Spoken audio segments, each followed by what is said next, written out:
प्रिय श्रोता बंधु प्रभु श्रीकृष्ण मधुमय नाम आपको शुभेच्छा। जॉन लिखित सुसमाचार 12 अध्याय 1 और 2 पदरे आम यहपरी पाठ करूँ।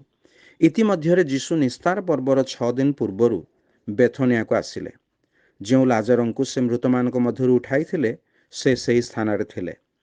तेणु से माने ताहांको निमंते से स्थान रे गोटे रात्रि भोज प्रस्तुत कले। मार्था परिचर्या करुथिले। आउ जे माने ताहांको सहित भोजन रे बसिले लाजार सेमानक मध्यरु जणे थिले। सेतेबेले मरियम अधसेर अति बहुमूल्य विशुद्ध जटामांसी तैल घेनी जीशुंक पादरे ताहा लगाई आपण केशरे ताहांक पाद पोछिदेले। आउ तैलर सुबासरे घरटी महकी पड़िला।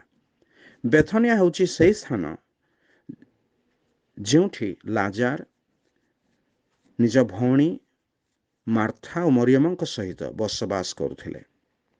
लाजार होउछंती से व्यक्ति जहां को प्रभु जीशु ख्रीष्ट मृत्युरु उठाई थिले एवं समस्तक सम्मुखरे अपना महिमा प्रकाश कले। से गृह आम एक दृश्य देखु।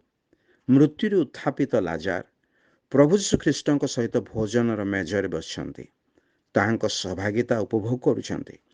प्रभु जीशु तथा भोज को आसीथिबा अतिथि मानकर सेवा करुथिले। मार्था अति बहुमूल्य तैल घेनी प्रभुंक पादरे लगाई मरियम ताहांको आराधना करुछंती। एही सबु से माने कले कारण प्रभु जीशु लाजारंकु मृत्यु पुनर्जीवित कले। जो माने पाप अपराधरे मृत से मानंकु जीवित कराई आपणा सहित पुनर्मिलित कराइबा निमंते ईश्वर सर्वदा प्रस्तुत अछंती। जदि आपण ताहांक ठारे विश्वास करिवे तेबे आपण मध्य ताहांकर सेवा आराधना करि पारिबे ओ ताहांक सहभागिता सर्वदा उपभोग करि पारिबे। धन्यवाद।